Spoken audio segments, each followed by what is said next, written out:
I must have absolute silence. Excelsior!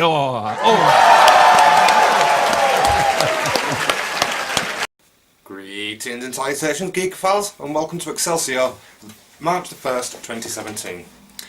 Now, I'm going to open up today's show with something a little bit different. I'm wanting a debate. Alright? Something I picked up on Sky News this morning, while I was watching my daily dose of propaganda, is Scrabble a sport? Yeah. I know your first instinct is to say no. That's what I thought. It's a board game and it's a breeding ground for family argument. It's not a sport. But there's this campaign by Mindsport to have Scrabble made a sport, and apparently it's been going on a while. In the past, we've used examples like archery to say it's not really that much physical exertion, but archery is an Olympic sport, Scrabble isn't.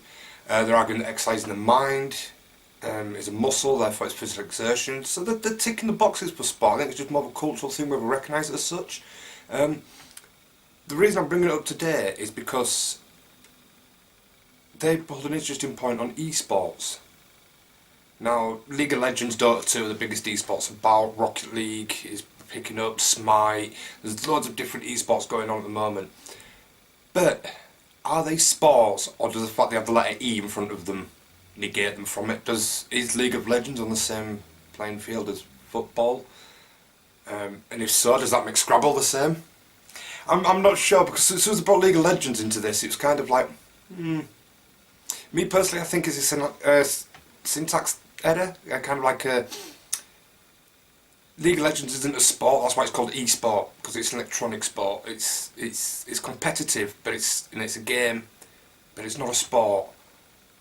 I don't know. Let me know what you think. The comment section's down there below. Please let us know what you think. I'd be really interested to get this debate going and see what you all think out there.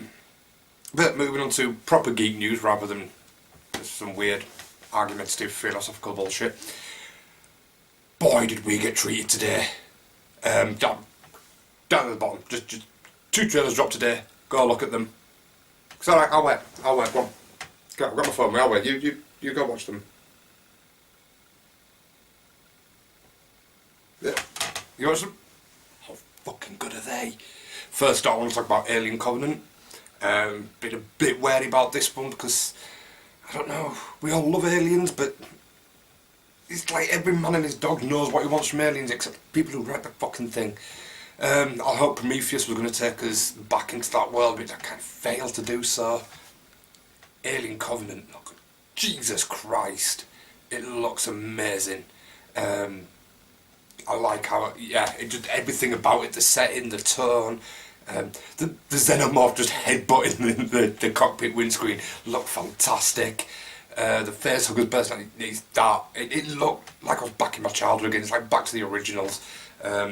Really, really looking forward to that. And Guardians Volume 2. Jesus Christ, these trailers just keep giving and giving, and I'm always wary with trailers. I always think like, oh, they're going to put the best bits in, or there's no point going to see that because I've seen it all now. Guardians has given, we're on like a second trailer now, and it's given no real hint at the story. Not really explained what's going on, just kind of a mashup of action and gags and funny, and then comes, you want to see what's going on? Come and have a look.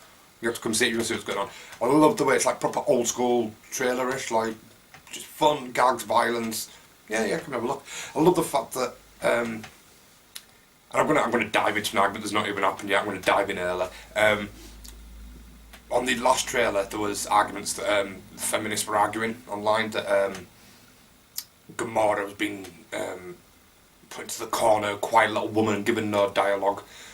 Alright, well I think that's been fixed this time round because Star-Lord's having a bit of a, how should we say, gun jealousy. Yeah, it's been fairly inadequate. And it's like, he's a bit whiny, like, oh, I thought guns were my thing and swords were yours. Oh, right, so it's okay, I just didn't know. And it seems like it really hurt his feelings. And then later on you get a clip of Gamora with the biggest fucking gun I've seen. It's like the ship off a cannon. There's no possible way she can hold that, but I don't care. It just looks fucking awesome. She's charging him with it. So I think that's pretty much shut the feminists up from the last trailer. I'm going to dive into that before it kicks off. On to casting now, and Anson Mount has been cast as Black Bolt in the Inhumans TV show. Now, again, I don't know who this guy is. I've got a list of stuff he's been in, and I don't know any of them. The Bounty and Line of Fire, as well as movies like Straw Dogs, Safe, Non-Stop, and All the Boys Love Mandy Lane. I've never heard of any of them, but it's this guy here, right there. Yeah, I did this on Monday. I didn't know the guy's cast as Black Lightning. I've forgotten his name already. Cress Williams, I think. I didn't know who he was, so I popped this picture up for you all to see, and a lot of people kind of like that. So yeah, I don't know who Anson Mount is, but yeah, he's there.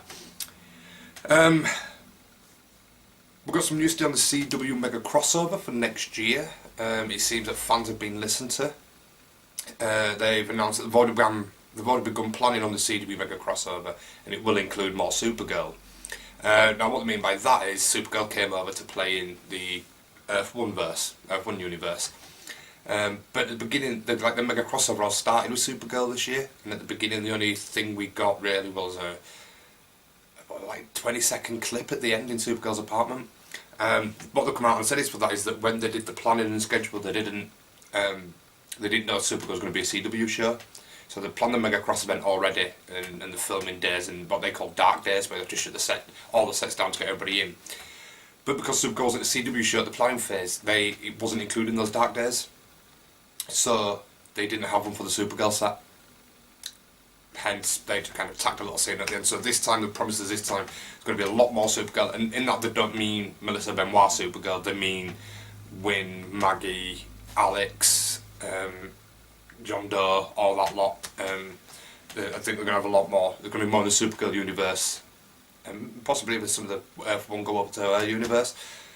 I don't know, but I'm quite happy with that idea, because my biggest complaint was that we just kind of tacked into Supergirl rather than showing us how they'd really interact. Avengers anime has been confirmed in Japan, if that's your thing. This does seem for a very lower age group, but the anime looks awesome. I'll put the link to the article in the description. And it seems like a weird concept. It's all the usual Avengers: Thor, Hulk, Iron Man, Cap, as well as Wasp. And they all get paired up with a superpowered child each. I don't know, is it kind of a buddy system, like these kids are apprentices? I'm not too sure. But yeah, it's an Avengers anime series confirmed for Japan. There's no Western release date for it yet, but I know you geeks are like. If you like this stuff, you're good at hunting it down. And final trailer for today is Bright. Now this is what I've been looking forward to. Set in a world where mystical creatures live side by side with humans, a human cop is forced to work with an orc to find a weapon everyone is prepared to kill for. That's pretty much all we know about it so far. And the trailer is dropped. Again, I'll link that down in the bottom. It looks shocking. I mean, this is starring Will Smith, straight to Netflix, which is, I think that's the biggest point here. Netflix have picked this up, so it's straight to Netflix, not for theatre release, starring Will Smith, so they've snagged a big star for this one. Will Smith not doing a cinema release film is quite a big story in itself. But when you watch this trailer, it looks, I don't know, it's kind of like I Am Legend in tone and colour at the beginning, and then just orcs appear. And it's like, what? There seems to be no sense to it. It's like someone's just gone, orcs and cop movies. An orc cop, got it, make it, let's go. And I put no thought or substance other than that into it. Hopefully I'm wrong. I'd not heard anything about this until I saw the trailer. I saw the trailer drop, and then I went to go read about it, and that's all I could find on it. A bit more of figures and numbers for how much Netflix has paid, but I figured you weren't really too bothered about that. Those artists in the region of about $100 million, I think. And that's it for today. That's your Excelsior around for today. Tomorrow we will be back with Live with Hive, our truly fucking awful new show, if we can get the technology Gremlins ironed out. But please look out for that. Showbiz Never Region was out yesterday. Excelsior will be back on Friday. We're having Twitch streams and bouncing in between all throughout the week at random points. So yeah, like, share, Facebook, Twitter, Patreon, it's all there. Stoffel Presents on across all platforms, and stoffelpresents@gmail.com. And until next time, take care, Geekophiles.